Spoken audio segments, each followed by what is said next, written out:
So, good evening, everybody. Let's start with our motivation. And really have a sense of joy and gratitude for our opportunity to be here, to hear the Dharma, to take the Dharma into our hearts.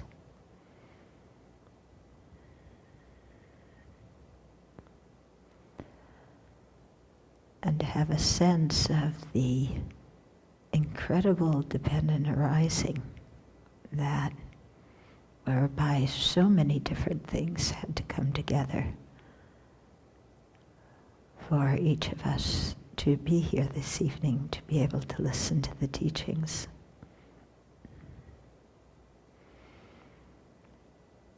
And yet somehow all those causes and conditions came together, and here we are. And so let's really take the most of the situation and have a far-reaching perspective that wants to use this opportunity for the benefit of self and others, specifically by actualizing the path to full awakening. So let's make that our intention for being here.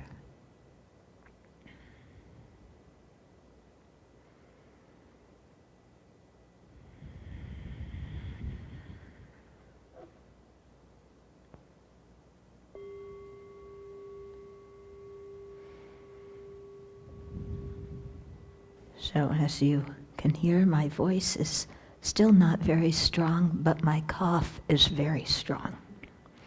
So we'll see what you get this evening. Okay.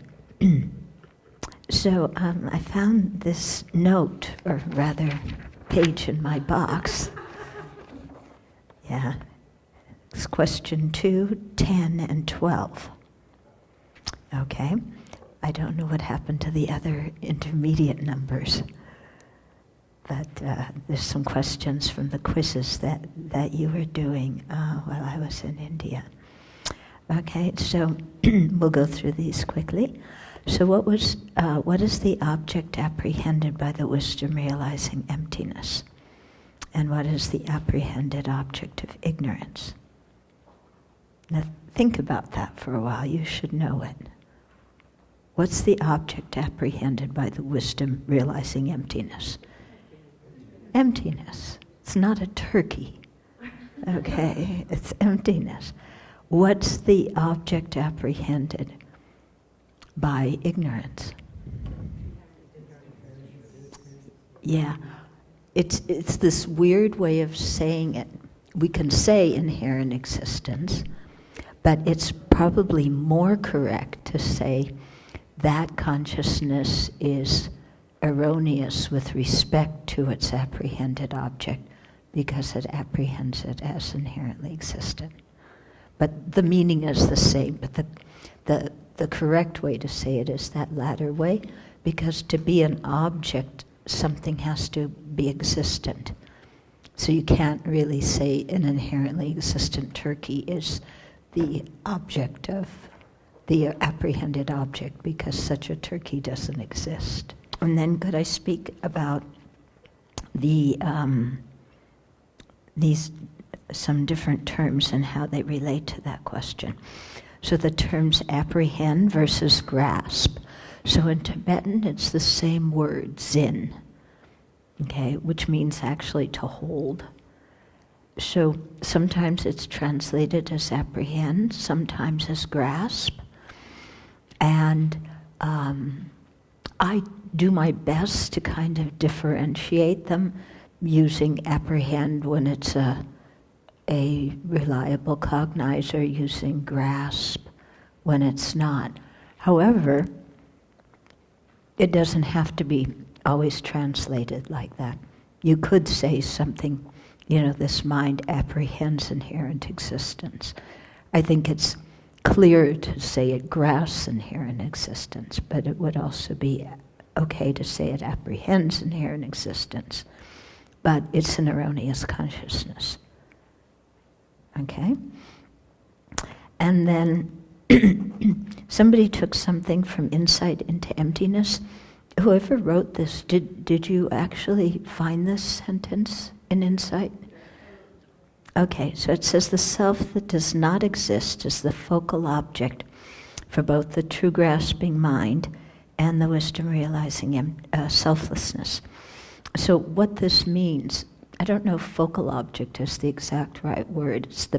If you talk about object and aspect, then, it's the same object, except, like the mere eye is the object, but the wisdom realizing emptiness sees that eye as empty, and ignorance sees it as inherently existent. You could also say that the eye, the mere eye, is the base.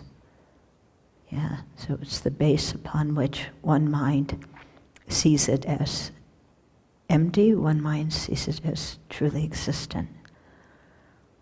Okay? And then there's another sentence from Insight into Emptiness. According to the Prasangikas, to exist means to exist conventionally, to exist nominally, and to exist as mere imputation. Is there any other kind of existence besides that existence? No. Okay? So to exist means to exist conventionally. Why can't things exist ultimately?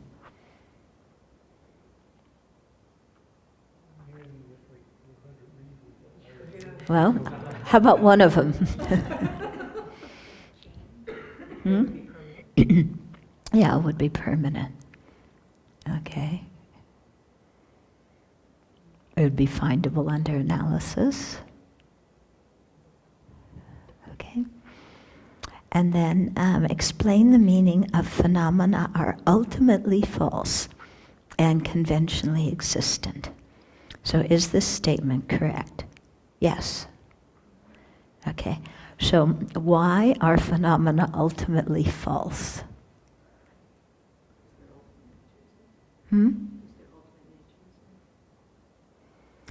Yeah, but what does false mean? They don't exist the way they appear. Okay? So on the ultimate level, they don't exist the way they appear. They appear, how do they appear? Truly existent. How do they exist? Empty. Okay. Yeah, it does. In Arya and post-meditation, things still appear truly existent. In meditative equipoise, they don't see truly existent objects at all.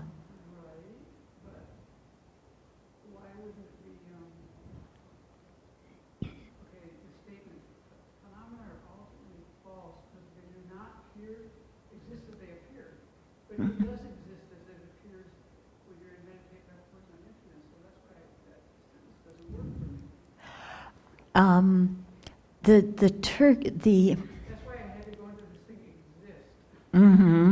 Exist, we've already defined now as conventional existence. Yeah. Right. But do you say that the turkey appears empty to the Arya's meditative equipoise? The only thing that appears to the Arya's meditative equipoise is emptiness. So it's not that the turkey you have the turkey and it appears empty. Yeah, only emptiness appears. Okay, so things are ultimately false, okay, because they don't exist the way they appear, to an ordinary being and to an Arya who is in post-meditation time. Okay? Emptiness exists the way it appears. Yeah? Now, you might say, but what about to a conceptual understanding, of an inference, you know? Does emptiness exist as it appears there? No. However, when we say emptiness exists as it appears, the meaning is as it appears to the primary consciousness that's cognizing it, which is the Arya's meditative equipoise on emptiness. Okay? Yeah, it has to relate to the primary mind that's cognizing it. Okay. Okay, so things are ultimately false, we got that, and conventionally existent, right?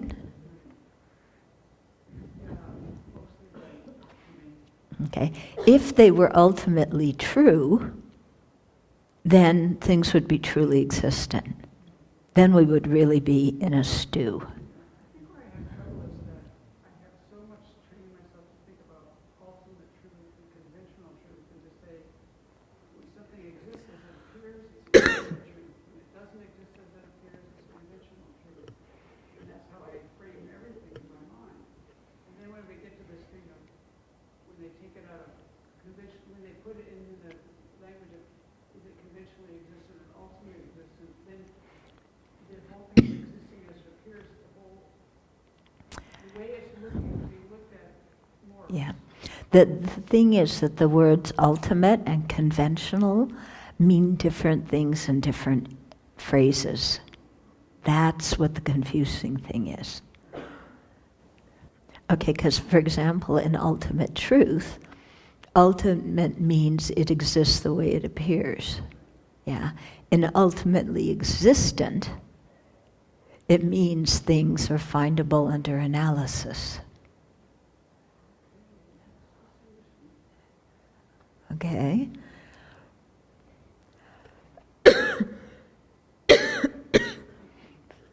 Yeah. It's very confusing the way they use the words until you figure out that conventional and ultimate mean different things in different expressions. Okay. Clear?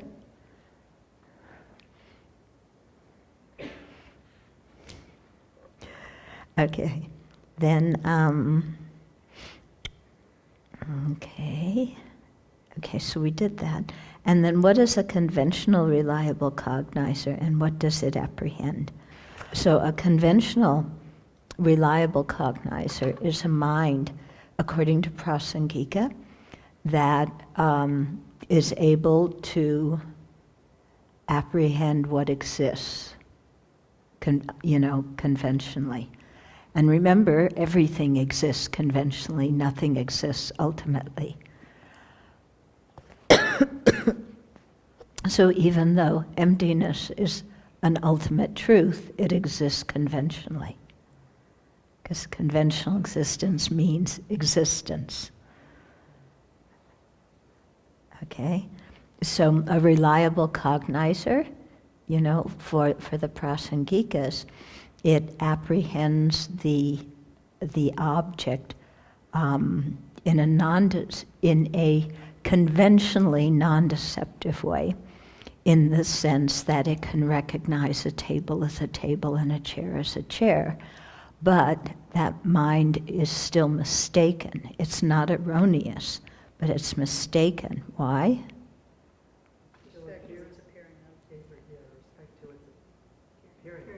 Yeah, because it's still, true existence still appears to it. So it's mistaken. It's not erroneous because it can recognize the object as it is. Yeah.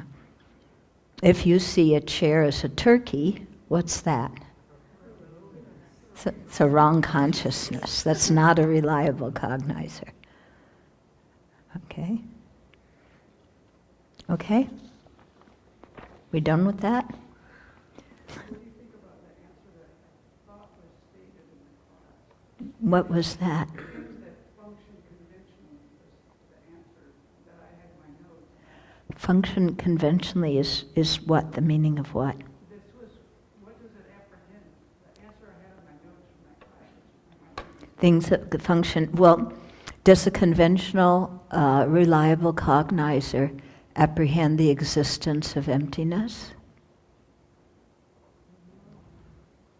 What mind apprehends the existence of emptiness then? Is the existence of emptiness an ultimate truth or a conventional truth? The existence of emptiness is a conventional truth. It's apprehended. Okay? Emptiness is different from the existence of emptiness. Yeah? So the existence of emptiness is a conventional truth. Okay? Emptiness is an ultimate truth.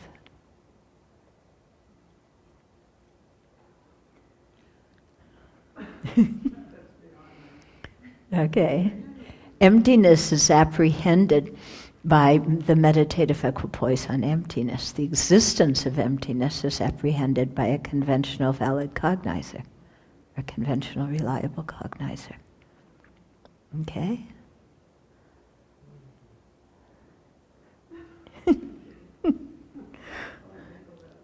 Okay, yeah. When you go over it enough, then it begins to make sense. Yeah.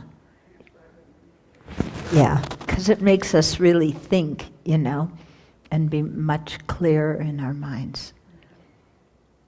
Yeah. It just seems complicated. Okay, so let's go back to, we're on chapter 2 of Precious Garland. So chapter 2 is the interwoven, because it starts out, he started out talking about the way to attain highest good, meaning liberation and awakening, and now he's going back to how to attain higher rebirth, and then later in the chapter he'll go back again to how to attain the highest good. So it's interwoven, in that way. So we're on a section where he's talking about now the causes and effects of higher rebirth. So in verse 124, just to do a little bit of reviewing, when this dharma, meaning emptiness, is not understood, eye-grasping continues. Due to that, one engages in constructive and destructive karma, and from that comes fortunate and unfortunate rebirths. So, emphasizing ignorance is the root of samsara. From it come the afflictions, from that come the virtuous and non-virtuous karma that produce rebirth in samsara. Okay? The 125, therefore, as long as you have not understood this dharma, here this dharma again means emptiness, this dharma that destroys the eye-grasping, devote yourself to the dharma of generosity, ethical conduct, and fortitude. So as long as we haven't had direct realization of emptiness, and even after we've had it, still we need to practice the method side of the path. And so here the method side of the path, he's outlining the first 3 of the 6 perfections: generosity, ethical conduct, fortitude.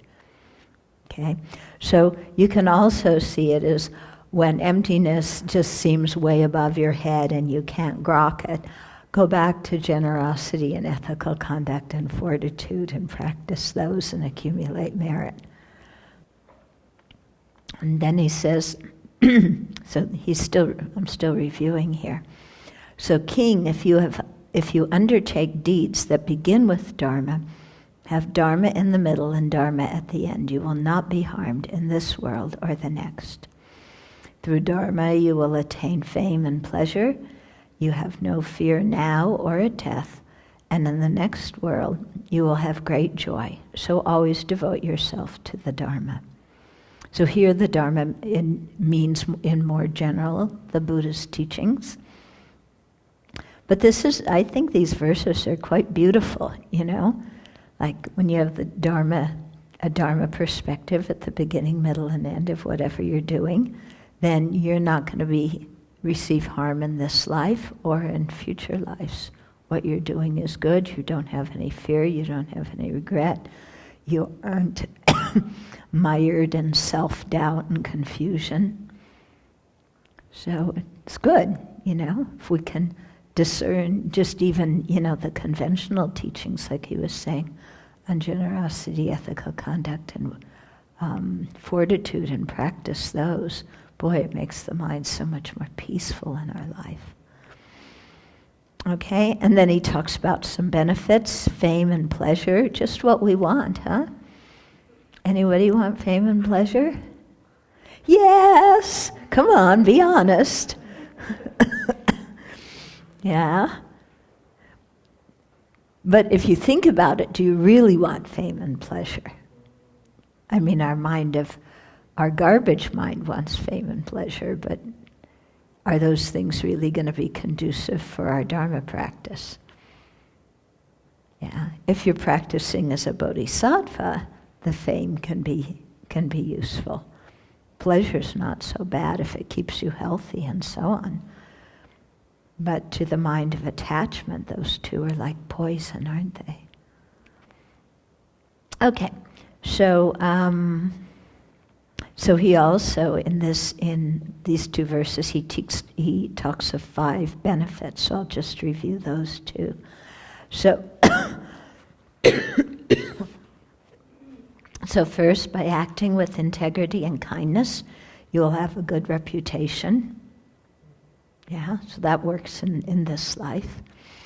Due to not acting in destructive ways, you won't be overwhelmed with remorse and regret, and will have a happy mind. That's true.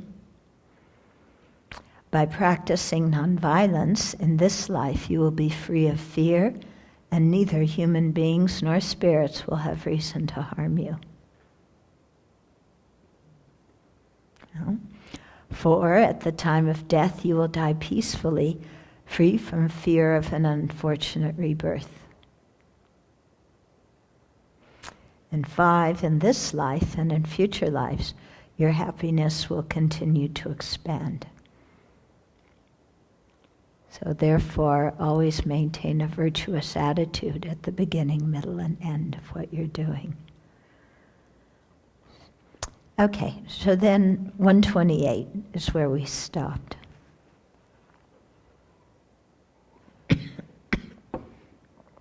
Sorry. So 128 reads, Dharma is, my idea was that it would be projected on the screen so people could follow it.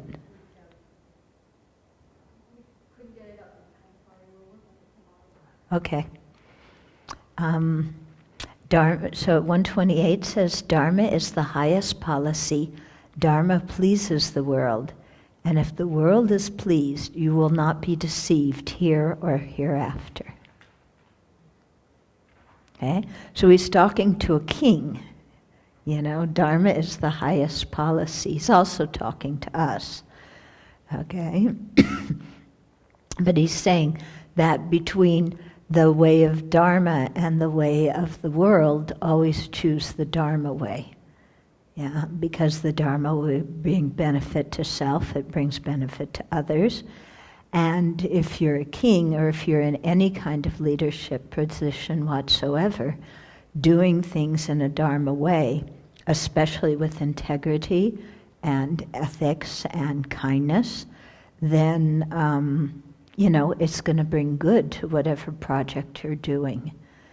And you can see this, if you're in a leadership position and you're bossy and domineering and you like to put people down and humiliate them and, do all sorts of things so you get their way or get your way or make them afraid of you, thinking that they're confusing fear with respect. So if you're in a leadership position and act like that, are your projects going to be successful? Difficult, isn't it? Yeah, you might force people to do a bunch of things, but in the end, they're gonna They're going to quit, they're going to revolt, they're going to do something. Okay? Whereas if you're in a leadership position and you treat people respectfully and so on, then, those people will be good followers. And to be a good leader, you need good followers. Yeah, people think leaders are like independent entities. Yeah, they aren't. You can't be a leader unless there's followers. And you can't be a good leader and get things accomplished unless there's good followers. Yeah, if there's not good followers, then the leader's stuck and can't do anything.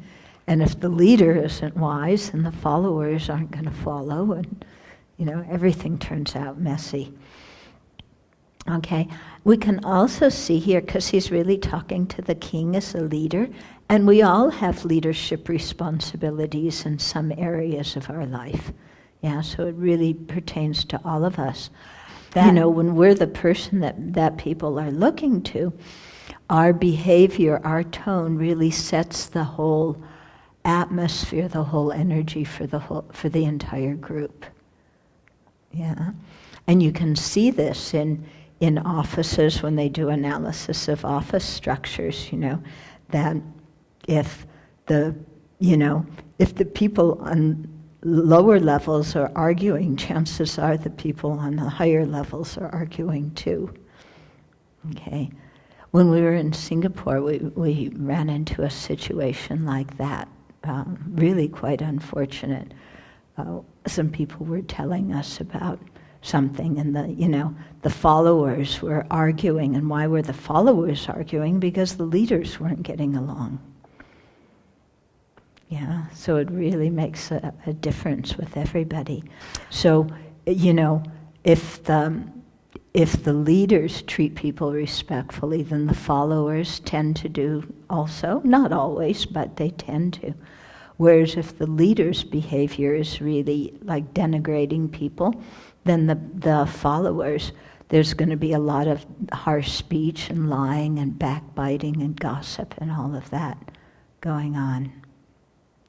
Yeah, when we look at our own work experience, or even living in Dharma centers, you can see that kind of mechanism happening. Okay, so also by acting in accordance with the Dharma, then the leaders are honest and fair and impartial, and then of course, they're concerned with everybody in the group, so then the people in the group feel good about what's happening, and they're supportive and they're more harmonious amongst each other. Okay, so it's in this way that Dharma becomes the highest policy. Makes sense, doesn't it? Okay, then 129, but a policy that proceeds without Dharma will not please the world. And if the world is not pleased, you will not be happy here or hereafter. So, any kind of policy that isn't supported by Dharma, in other words, people are lying and cheating and having some kind of dirty competition with each other and talking behind each other's back and putting each other down and complaining and everything like that. Okay, so a policy, if that's the kind of mood in the organization, then it doesn't please the world, it doesn't please the people who are involved. And if the world is not pleased, you, as the leader, will not be happy here or hereafter. So you won't be happy here because you're working with a bunch of people who are unhappy, and you won't be happy in the hereafter and future lives because you yourself have been acting in a very harmful way towards other people, and that karma comes back on you. And now he's getting into, in 130, kind of different political theories. I find this quite interesting, okay? So Nagarjuna says, a useless political theory is one that intends to deceive others. It is harsh and a path to bad rebirths. How could the unwise make such a theory useful? since that deception will just deceive oneself for many thousands of rebirths, how could one intent on deceiving others be a true statesman at all? Okay? So apparently in ancient India, there were, and nowadays too, people write these political treatises talking about how to govern and how to rule and how to do things. And so some of them, these treatises are quite pernicious and have like all sorts of wrong ideas in them. I heard, what is it? Mein Kampf is going to be available in Germany now because the patent ran out on it or something, and so now people can read it. But books like that, or, probably Mao's Little Red Book, lots of these kinds of things, the way they talk about governing, it teaches people harmful values and harmful actions. And then when people follow these treatises, the countries, the governed areas wind up in a mess. Okay, so advocating violent and malicious policies that disturb the harmony in society, create ill will in society, and they just make a mess of everybody because the leaders aren't behaving properly, then all the citizens aren't. So if the leaders are cheating and stealing and there's a lot of corruption, then people in society, they do the same thing. I think this is one of India's biggest problems, that, Modi he ran on the basis of trying to clean this up. But of course, he's now, from what we hear, following other wrong theories of governance and really having a very kind of Hindu nationalism, which is completely going to make a mess of India. Yeah, so many people are getting disillusioned with him because of this. We heard this from many of the Indians we spoke with. And you can see, if you don't treat all the citizens in the place in some kind of equal way, one group's going to be happy, but all the other people are going to be miserable, and they're going to let you know that they're miserable. Okay? So it seems like in some of these ancient treatises, some of them encouraged animal sacrifice. So the leaders were supposed to do animal sacrifice for the benefit of the country. Or other treatises said that when Brahmins are destitute, it's okay for them to steal. That sounds really smart, doesn't it? Yeah, the highest caste, they can steal, everybody else can't. Okay. In modern times, we too have witnessed all sorts of pernicious political philosophies, haven't we? From Nazism, communism, ISIS philosophy right now.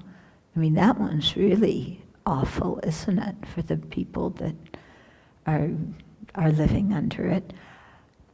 All these different groups have their own philosophy. The more we can do terrorist activities, the more we're successful. How is that successful? What does success mean in the minds of those people? What are they looking for? Yeah? And so you see it's bringing unhappiness this life. It's creating horrible karma for people in future lives. When I think of these terrorists that kill people and then, blow themselves up, like in Paris, they went and killed a bunch of people and then blew themselves up. I mean, you create massive negative karma and then you die. And you're dying with a mind of hatred, having all this fresh negative karma on your mind. What kind of rebirth are you going to have? And then to think that there's whole philosophies that advocate that as something good, that's gonna, you die as a martyr and you have a good rebirth in heaven. You know, when Nagarjuna talks about, you know, when he says here, since that deception will just deceive oneself for many thousands of rebirths. Yeah, that's exactly what's happening. One's deceiving oneself. Yeah, so how can you be a real statesman, you know, a real person who's caring for others, if you have those kind of bad beliefs? No, it doesn't work.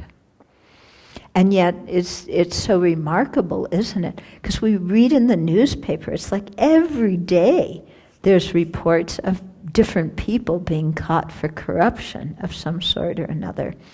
And yet, people keep doing the same corrupt actions, thinking that they won't get caught. Yeah? It's kind of amazing, isn't it? Now, when we look at other people's experience and see how, you know, they do these things and then it falls apart for them, and then somehow we think, well, we can do it and it won't fall apart for us. That is like the opposite of clear thinking, isn't it? Yeah? So, unfortunately, we have a lot of that in the world. Okay, so some of these people who make these kind of political treatises, some of them directly harm other people, some harm people's possessions, some harm their bodies, some harm their minds, but none of them are good methods that are based on wisdom that bring happiness to people now and happiness in the future. And so, especially somebody in a leadership position, if you involve the followers in non-virtue, even though you think you're working for their benefit, and you follow some kind of political theory that says what you're doing is good, actually, if you're leading them in the path of non-virtue, you're deceiving others and deceiving yourself. Yeah? So you look, and so many, you know, so many politicians, when they take power. I've been doing some reading about Indonesia recently because a friend of mine wrote a book about it. She gave it to me when I was in Singapore. And, you know, Suharto, when he came to power, he killed about 500,000 people that were supposedly communist, the idea being to make the country safer. Yeah, well, how are you really going to make the country safer by killing 500,000 people? And what kind of karma are you creating in doing that? Yeah? And yet you find, I mean, one country after the other, there's somebody crawling around here, I don't know who. You know, one country after the other, this keeps on occurring, doesn't it?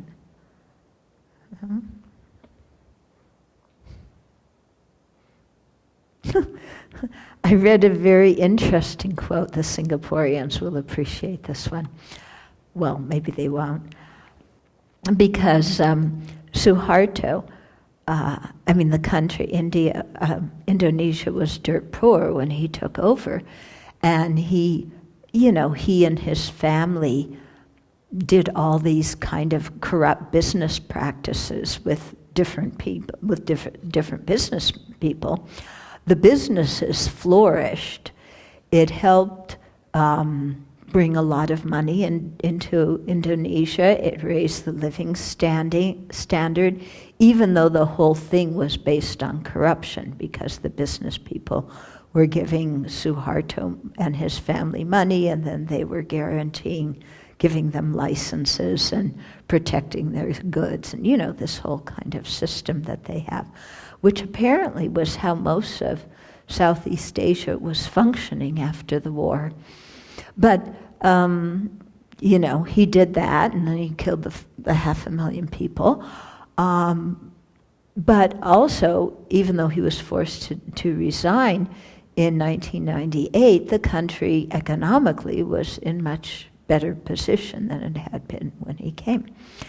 So Lee Kuan Yew, in talking about this, I wish I had the book in front of me where I could give you the exact quote, but it was something to the effect of, well, he was corrupt about, a few million dollars, or he didn't say few million dollars, he was corrupt about a few things, but he brought so much benefit to the country in the end that what's that little bit of corruption, Which I thought was a priceless quote from somebody who himself was a leader, kind of saying, well, yeah, a little bit of corruption, if it's for the good of the people at the end, it doesn't matter. Gulp. Okay. Yeah.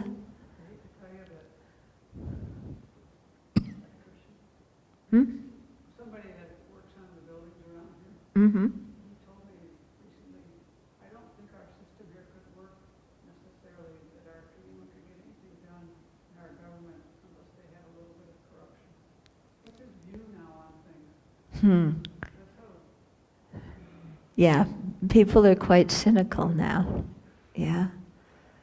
Yeah. But you see the whole Halliburton thing that happened with our government. And I'm sure there's all sorts of stuff going on. Yeah. There's constant stuff like that in the government. Yeah.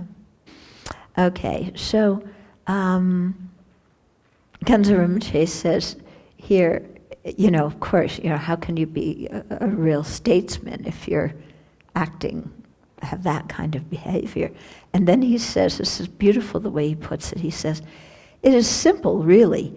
Those actions are non-virtuous, whatever way you look at it, whether you consider the ripening result, the environmental result, the causally concordant results similar to the experience or to the behavior, or even the results in this life, suffering comes from these actions.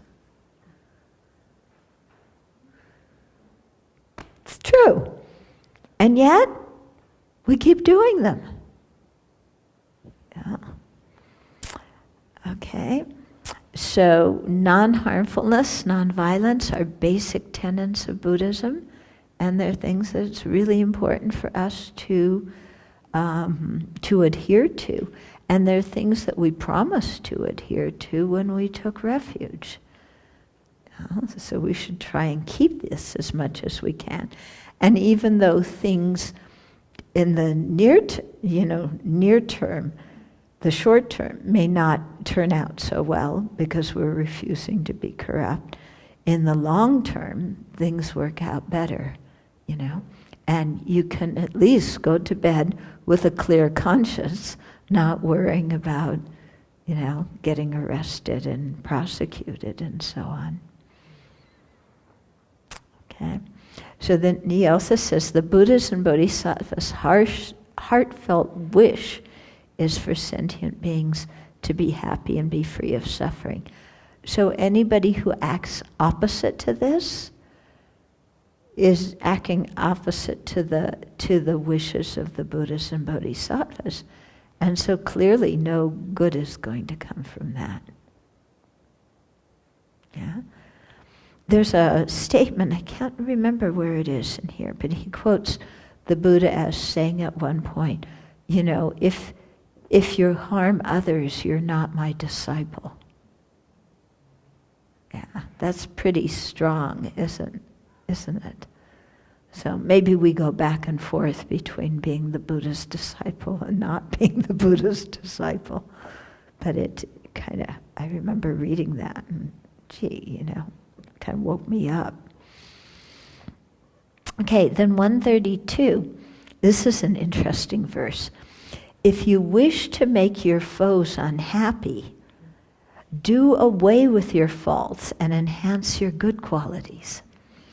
That way you will gain great benefit, and your enemies will also be displeased. Now that sounds quite strange, doesn't it? Yeah, if you want to make your foes unhappy, then do away with your faults and enhance your good qualities. Yeah. Now, why would that make your foes unhappy? Because it will make you happy. Yeah, because it makes you happy. And it makes your projects and your works more successful because, they are no longer hindered by your own, faults. Yeah. So, and also, when someone's doing great harm and we have the ability to stop them, if we generate a great, a very virtuous motivation and intercede, this benefits us, but it also displeases our enemies. Okay, so generating some kind of wisdom that can intercede in bad things, yeah. And then, of course, the more we improve our own good qualities and our own projects work better and so on, then our enemies are going to be really unhappy. So what does that do if you try and do away with your faults, but your motivation is to make your enemy unhappy? Is that virtue or non-virtue? What? Are you even successful then? Yeah, okay. Then next verse, 133. Be generous, speak gently, be beneficent, act with the same intention that you wish from others. Through these ways of acting, bring together the world and also sustain the Dharma. Okay, so here again he's talking to the king as a leader, but we are also leaders in various areas of our life. And so here he's actually talking about the 4 means of attracting others, also called the 4 ways of gathering disciples. Okay, so these are our 4 ways to care for others by influencing them to go in a good direction and by helping to ripen their mind streams. Okay, and so to guide others in the way of the Dharma, yeah. First, we're generous. It's the first line. It says, "Be generous." Okay, so we're generous. We give people gifts, and so that attract. People are attracted to people who are generous, aren't they? Yeah. If we also practice the generosity of fearlessness by protecting them when they're in danger, or we practice the generosity of love by offering emotional support and counseling, all those forms of generosity make people attracted to us. So here the idea is you're not making people attracted to you because you want a good motivation for the reasons of the 8 worldly dharmas, okay? It's not with that motivation. You may be seeking a good reputation, but it's because with a good reputation, then you have the opportunity to benefit a lot of people. I mean, you look at His Holiness Dalai Lama, he has a great reputation. That's why he can benefit so many people. I mean, even people who aren't Buddhists, because when he speaks, people listen. Yeah. So I don't think he had the 8 worldly concerns as the motivation for having a good reputation. But, if you're sincerely generous from your heart, then people are attracted to you. If you're falsely generous from your heart, I think people eventually pick up on it. Yeah, because they notice, they notice that we only give them something before we ask them to do something for us and ask them for a favor. Yeah, so they can pick up on that pretty quickly. Okay, then the second thing here, it says, so be generous, speak gently. So it means speak in a pleasant way. So about what? Yeah, not about what the neighbors are doing, yeah, but about the Dharma. So instructing them in the causes for higher rebirth and the highest good. Yeah. So be generous, speak gently, be beneficent. Okay? So here being beneficent means encouraging others to practice the Dharma that you've taught them. So it's not just that you, teach them the Dharma and say, okay, ciao, bye, good luck. You hang around and you encourage them and you guide them and you help them really take the Dharma into their hearts and to practice in the correct way. Okay? And then act with the same intention that we wish from others. What that means is practice what you preach. Yeah, to put it simply. Or they call it acting, the polite term is acting in accordance with the instructions that you give others. But it means practicing what we preach. And again, it's kind of clear. If we don't practice what we instruct others to do, then they're not going to trust us and they're not going to trust the instructions that we've given them. They probably won't follow them. And so it's kind of it's a waste of energy. Yeah. This becomes difficult when you're teaching a lot of things that you understand intellectually, but you haven't gotten around to really practicing them yourself, or you find them difficult to practice yourself. Yeah, so you want to be able to instruct people on these. Yeah, and you want to be able to be transparent, but you also don't feel so good about what people are seeing when they see our own actions, because we're talking about, don't gossip, and then we gossip. So, it's really a reminder to ourselves to not shoot ourselves in the foot, and try as best as we can to live, and according to what we're instructing other people. And when we make mistakes, to at least admit them, instead of bearing them under and something and blaming them on somebody else. I'm not perfect. The teaching's good, and I taught you the right thing, but I'm not perfect. So, don't lose faith in the teaching because of that. Okay, then some more good instructions for kings and people in leadership positions. 134 and 135. A single truth uttered by kings makes their subjects have firm trust in them. Likewise, one falsehood on their part is the best way to lose that trust. To speak the truth is to speak in a manner that is not deceptive. It is not what is in fact distorted by an intention.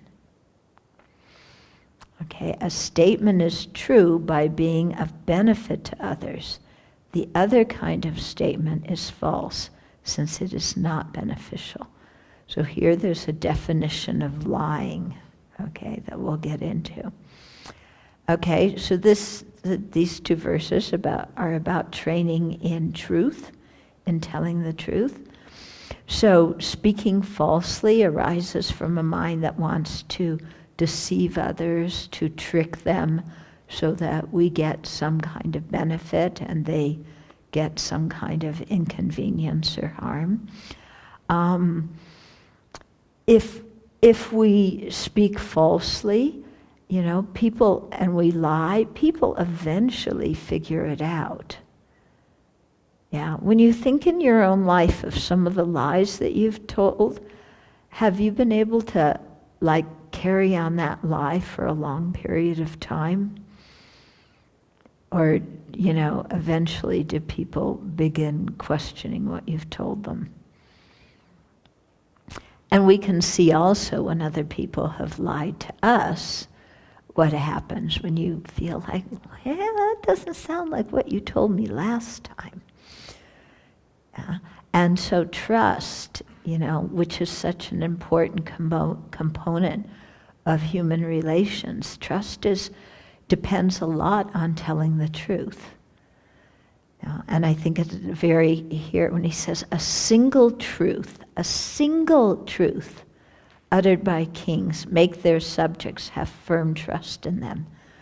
So, if you really tell the truth as it is, people trust you. Likewise, one falsehood on their part is the best way to lose that trust. So in the same way, you may be cultivating a lot of trust with different people, and then you lie to them one time, and that trust is out the window, isn't it? And I think this happens a lot in marriages. People, start off telling the truth, and then, you do something you don't want your spouse to know about so much, so you you don't lie, but for their benefit, you lie. That's what it boils down to. Yeah. And, and it destroys trust. And it always brings me back to one situation I remember so clearly. There was somebody that I really trusted very much, and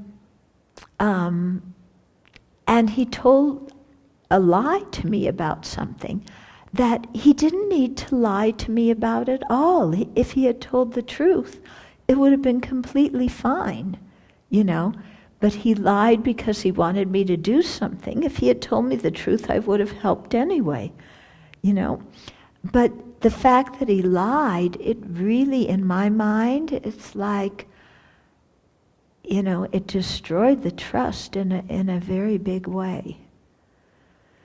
Yeah, so especially in a leadership position, if you're deceiving people and lying to them, it makes them lose that trust. This book I was reading about Indonesia, so interesting when it was talking about, I was telling you, these businessmen who were making deals with Suharto and with the generals and the military. One of them really, he was renowned as somebody with integrity, because if he said he was going to do something, he did it. Yeah, and he treated people fairly. He treated people respectfully. He did what he said he was going to do. He didn't try to deceive or cheat the other business partners. But the whole way the business was structured, based on corruption with people in the power, was rotten. But that businessman himself saw himself as an ethical person, and the other people around him saw him as an ethical person, because he didn't cheat in his business dealings. Although he, gave money, large amounts of money to the government and the private parties, and got all this illegal benefit. It's so interesting. I found that fascinating reading the book. How, in some people's mind, okay, well, the whole system, we know everybody's corrupt. Yeah, we accept everybody's corrupt. That's just the way things are done here. But this person's really ethical within being corrupt. Yeah. That was like the Lee Kuan Yew quote, well, he cheated some people out of this, but it was only a little bit compared to all the benefit that he did. I find that quite interesting. Yeah? Do you? Yeah, honor amongst thieves. Yeah. Yeah. and it's true. And actually, the guys we write to who are in prison, they have a very strong ethical code about how you're supposed to act, and but it's a partial ethical code. Yeah, you don't lie to these people. The other people, it's okay. Yeah. Very interesting. How human beings think. It's really fascinating. Okay, so then the 135, when he says to speak the truth is to speak in a manner that is not deceptive.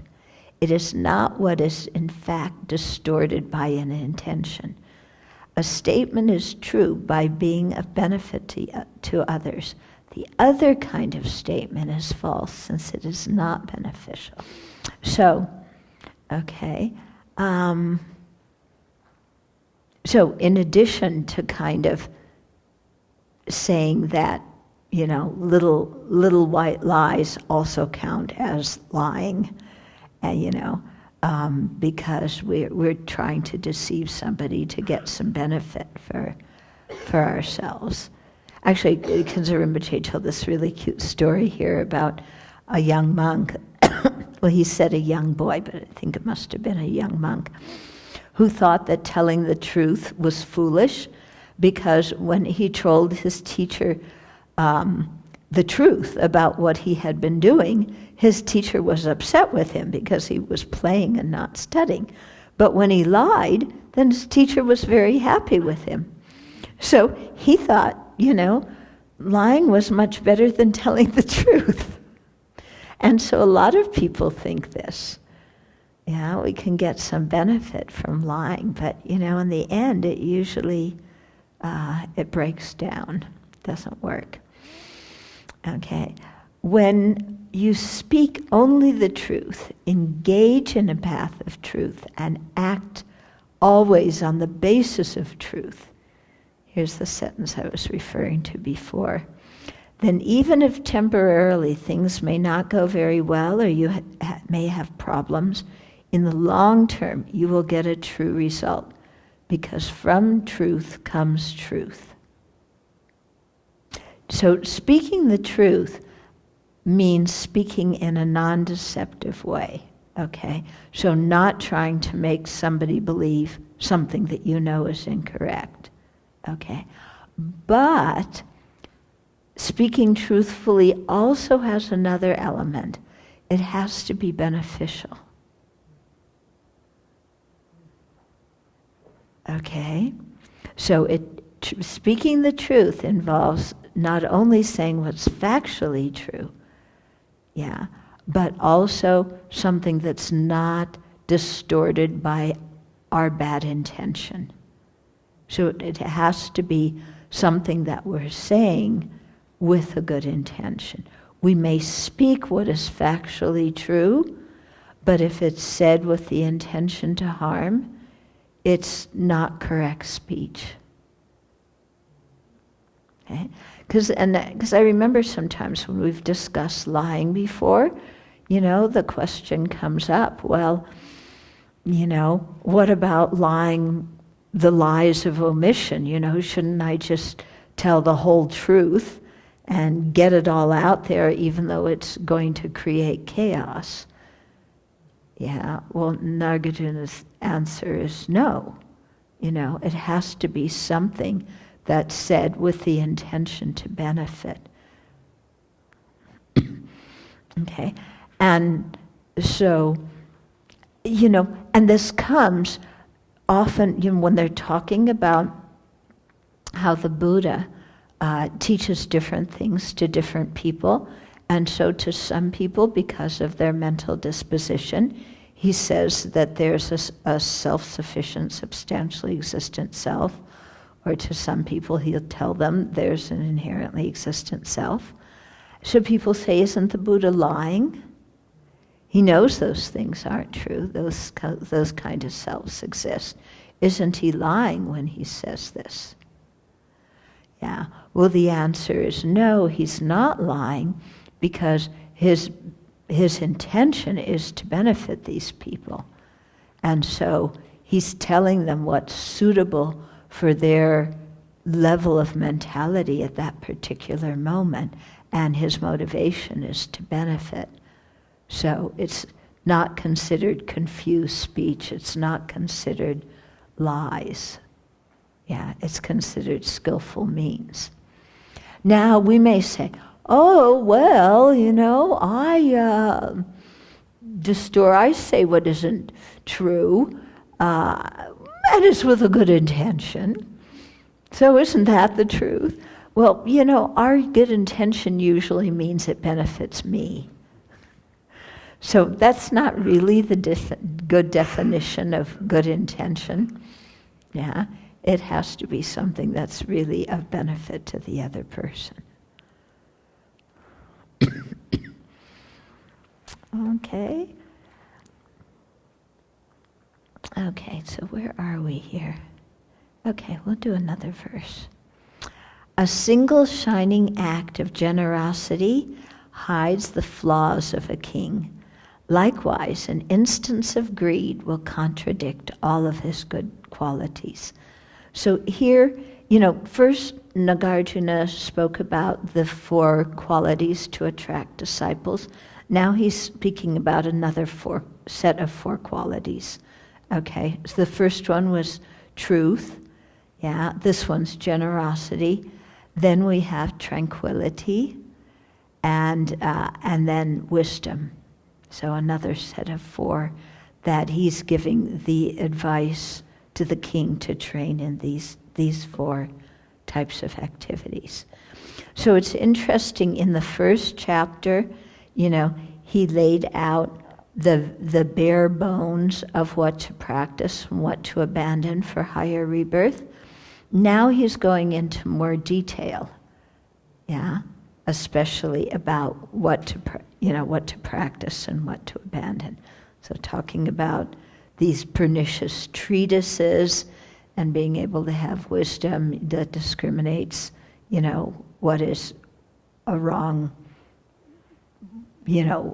advice, what is good advice, the 4 ways of attracting followers, and then this set of 4 of truth, generosity, tranquility, and what did I say the last one was? Wisdom. Duh. Okay, so here we're a single shining act of generosity hides the flaws of a king. Likewise, an instance of greed will contradict all of his good qualities. So in the same way as, one truth properly told instills trust, and one lie completely demolishes it. Yeah. Here, if you're in a leadership position, what he's saying is, as a leader, you may have other faults, but if you're generous, your generosity makes your other faults seem not so big. Okay. On the other hand, if we're, as a leader, if you're really greedy and selfish and just thinking about yourself, that even one act of that destroys, people's belief in your good qualities. Yeah, so we can see this a lot, can't we? Yeah, somebody's very generous, we tend to be much more tolerant of their other faults. Yeah, because we see generosity as such a good quality. But then if that person turns around and they're stingy, then we forget about all of their good faults. Oh yeah, good, thank you. Just seeing if you're paying attention, even though I'm not.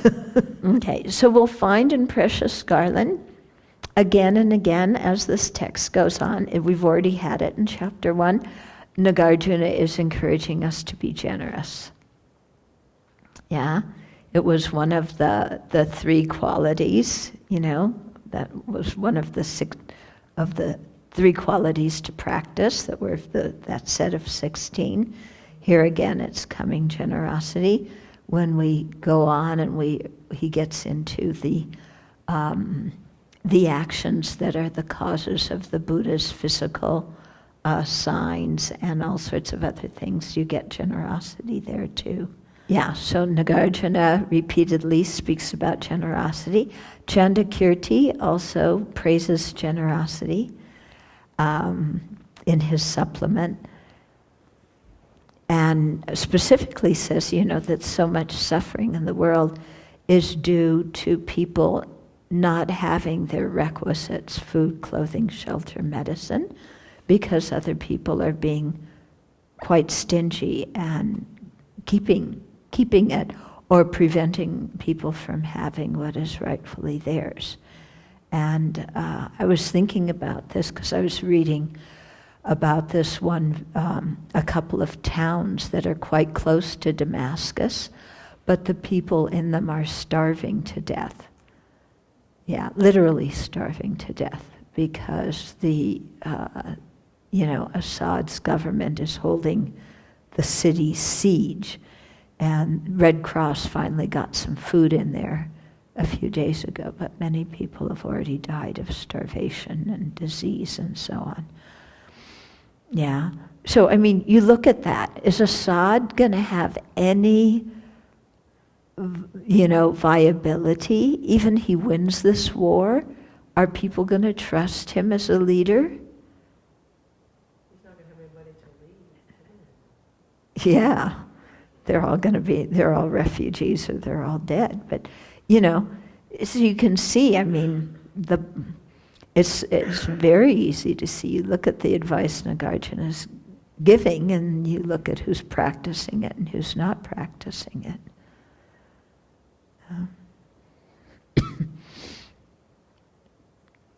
I have to say, as long as I'm giving political commentary here, Lee Kuan Yew had his faults, yeah, but he did things that benefited the people, He really uplifted the society, didn't he? Because people were very, very poor. And they were willing to give up a lot of their freedoms to have a peaceful society and to have their rice bowl full. And he cared about the people and went about doing that. So I think we have to give him credit for that, despite other things. Yes, you want to comment on him? Yeah, you want to comment on him? Yeah, everybody has good qualities and bad qualities, don't they? So, but, okay.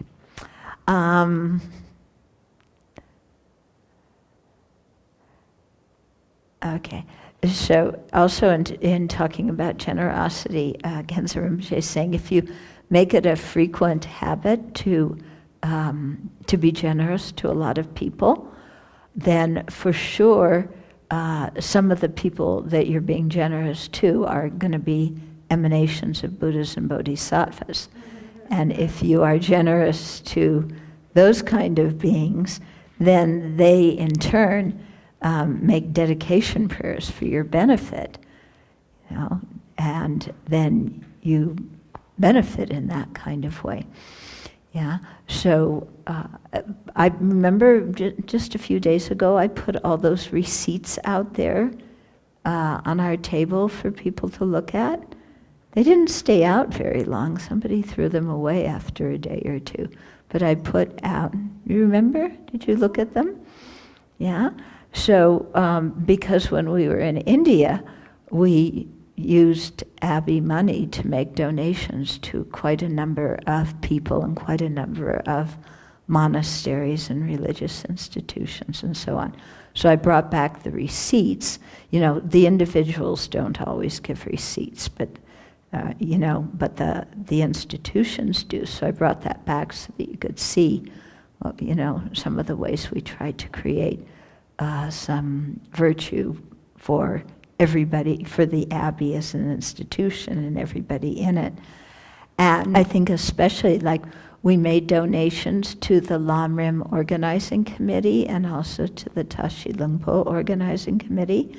And so these are the people who plan the teachings and who provided tea and lunch and everything for this huge crowd. And so for sure there were going to be some Buddhas and Bodhisattvas among those 30,000 people. Yeah, we may not know exactly who they are, but for sure there's going to be some. And so then you create that karma with them, and they make prayers on your behalf. In the same way that, people make offerings to us, and every day the chanting we do after lunch is we're making prayers for them, aren't we? So there's some kind of karmic link that's going on there, whereby the receiver of the donation, dedicates and prays to be able to, help the person making the donation in a Dharma way in a future time. And so Milarepa talked about this, saying that it's kind of like the practitioner and the donor attain enlightenment at the same time. They probably don't do it exactly at the same time, because just being generous isn't accumulating all the causes for enlightenment. But still, like if you benefact somebody who's on the high stages of the path and attains awakening, your donations are a very important cause of their being able to practice and attain their realizations. And so, of course, they make those prayers and dedications to benefit us. Yeah? About this generosity thing, that it's to be generous to the triple gem, Mm-hmm. and then to have regret. Sometimes we're not perfect, and then so I was thinking, is it better to be generous because of the power of the object, Mm-hmm. and even though you know that later on you might have that something, whatever, then not to do it because you think your motivation is not pure. Mm-hmm. I'm thinking because by the virtue of the power of the object, regardless, your motivation is so big, and later you might have a bit of, oh my God, I could have bought a new bag. But then you did that, and by that, that I personally think, it's better. Yeah. Just do it because by my own strength is very weak, but the power of that object, Mm-hmm. because it's the triple gem, is regardless how bad motivation is, Yeah. it's much better than nothing. Yeah, it is much better to give, even though you don't have a perfectly pure motivation, to anybody, who's doing it, especially to the triple gem, but also to ordinary people or people who are sick or whatever. Even you don't have the perfect of perfect motivations. However, if you give and then you regret it, then you destroy your own karma. Okay? So even though you don't have a completely pure motivation, give, but don't regret it. Yeah? Okay? Because regretting our virtue is the wrong kind of regret. Yeah. But it is good to give whenever we can. And I know I need to nudge myself a lot in that direction. It's so small, I don't need to help. Oh, they're fine without it. Oh, I'm too lazy. Oh, the 1,001 excuses. People who give just to get a tax donation. Yeah, by the power of the holy object, there's some virtue. But, the motivation itself isn't virtuous. Yeah. But even then, they're choosing where to give that, and so there is some, it's not just attached to, I can give it to a good cause. Yeah, I mean, if a person's thinking I'm giving it to a good cause and I get a tax donation. But some people might be more interested in the tax donation and just give it anywhere. Yeah, you have to, it's going to be different according to the different people's states of mind. And some people may say, oh, I really want to give and I support this. And it's even better that I get a tax donation, but the tax donation isn't the reason why they're giving.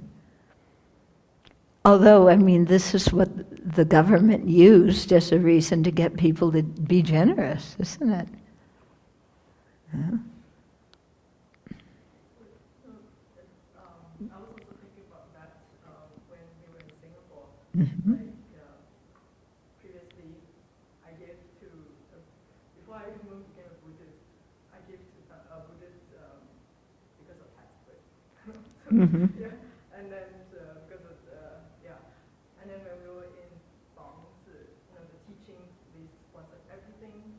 So, and then I saw the books that they sponsored. And I was thinking, karma is a very strange way because I can't draw a direct link. Mm-hmm. Random act. Yeah. Not so virtuous. And I'm there now enjoying This result, yeah. So you don't know. Yeah, we don't actually know.